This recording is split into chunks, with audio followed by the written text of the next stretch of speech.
ضیاء الحق کی شہادت کے بعد 32 سال اس ملک کی سیاست میں نظریے کی موت اور مفاد پرستانہ ابن الوقت سیاست کے سال ہیں۔ ایوب، یحییٰ اور ضیاء الحق تینوں کے مارشل لاز اپنے معروضی ملکی اور بین الاقوامی حالات اور فوجی قیادت کی ہوس سے اقتدار کے نتیجے میں لگے۔ ایوب خان تو سول اور ملٹری بیوروکریسی کی آپس کی رسا کشی میں سے اس وقت سامنے آیا جب 7 اکتوبر 1958 کو سکندر مرزا نے مارشل لا لگایا۔ سکندر مرزا کو انگریز نے فوج سے سول سروس میں بھیجا تھا۔ وہ اس وقت ایک میجر تھا، لیکن وہ سول سروسز میں ترقی کی سیڑھیاں چڑھتا رہا اور فوج میں بھی اسے غائبانہ طور پر پروموشن ملتی رہی۔ یہی وجہ ہے کہ جب وہ صدر بنا تو وہ میجر جنرل سکندر مرزا تھا۔ طاقت اس کھیل میں دونوں یعنی سول بیوروکریسی سینئر پارٹنرز تھیں اور ملٹری بیوروکریسی جونیئر پارٹنر تھی۔ اس ترتیب کو الٹنے کے لیے ایک اور ادارہ میدان میں اترا اور وہ تھی عدلیہ۔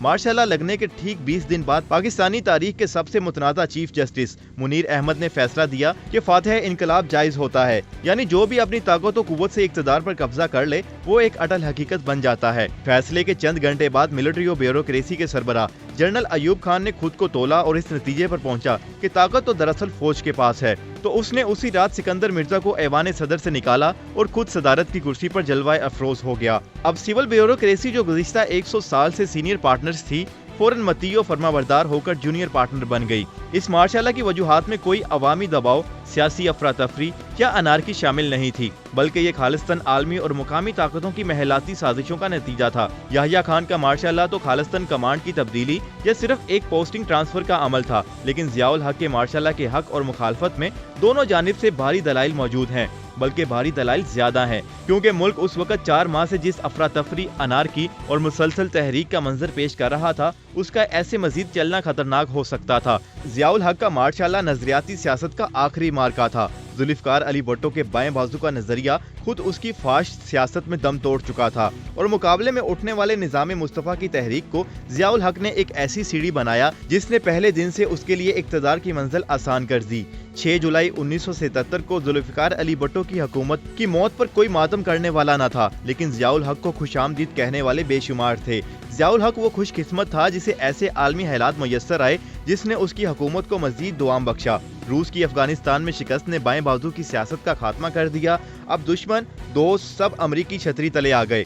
ضیاء الحق نے بھی اسلام کو اس قدر ہی اوڑھنا بچھونا بنایا جس قدر امریکہ اجازت دیتا رہا۔ اس کی ایسی پالیسیوں اور طرز حکومت نے دائیں بازو کی سیاست کا بھی خاتمہ کر دیا۔ ضیاء الحق نے اسلام کے ساتھ وہی سلوک کیا جو ذوالفقار علی بھٹو نے سوشلزم کے ساتھ کیا تھا۔ اب ملک میں صرف اور صرف اقتدار کی سیاست، مفاد پرستی، ابن الوقتی، مصلحت کوشی اور طاقت کے حصول کا راج شروع ہو گیا۔ ضیاء الحق کی موت کے بعد پہلے الیکشنوں میں جب بے نظیر بسر اقتدار آئی تو یہ بائیں تھی نہ دائیں، جمہوری تھی نہ فاشسٹ، کمیونسٹ تھی نہ اسلامی، بس ایک حکومت تھی، سر سے پاؤں تک صرف حکومت، اول سے آخر تک صرف اقتدار۔ نظریاتی سیاست کی قبر میں سے دائیں بازو کی حنوط شدہ لاش نکال کر اس پر ملک کی سلامتی کا رنگ و روغن کیا گیا اور اس پر پرچم ایک مفاد پرست مصلحت کوش گروہ کے ہاتھ میں سے دے دیا گیا اور اس کی قیادت سر سے پاؤں تک اقتدار کی ہوس میں ڈوبے اور طاقت کے حصول کے لیے مہ تن سرگرم نواز شریف کے ہاتھ میں دے دی گئی۔ صرف چند سالوں میں ہی نظریے کی یہ گاڑی بیچ چوراہے میں اینٹوں پر کھڑی کر دی گئی اور دونوں پارٹیوں پر صرف اور صرف مفاد،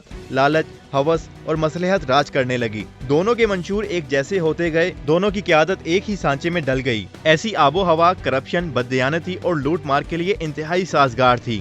10% سے 100% اور لوہاری دی ہٹی سے ایون فیلڈ تک کہانیاں بکھیر گئی۔ ہر حکمران کی دوڑ زیادہ سے زیادہ دولت کمانے اور اقتدار کی بقا تک محدود ہو گئی۔ ان 23 برسوں میں پرویز مشرف کا امریکہ نواز سیکولرزم نیم سیاسی نیم فوجی مارشل لا بھی آیا، جس میں گجرات کے دریائے چناب کے کنارے آباد گاؤں نت ٹبا کے چودھریوں کا عروج بھی ویسی ہی نظریات سے آری سیاست کی علامت تھا۔ ان 3 دہائیوں میں تمام سیاسی پارٹیوں نے ایک دوسرے پر کرپشن کے الزامات کی برمار کر دی اور سیاست کے چہرے پر بے پناہ کالک مل دی گئی۔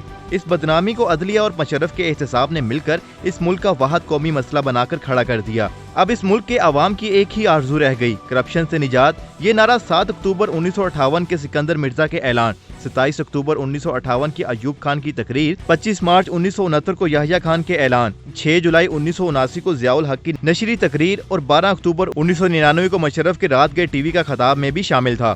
ہر کوئی کرپشن کے ناسور سے اس ملک کو نجات دینے کے لیے اقتدار پر قابض ہوا اور پھر اقتدار کے مزے لوٹتا رہا۔ سیاست کے اس نعرے کا پرچم آخر کار عمران خان کے ہاتھ میں آ گیا۔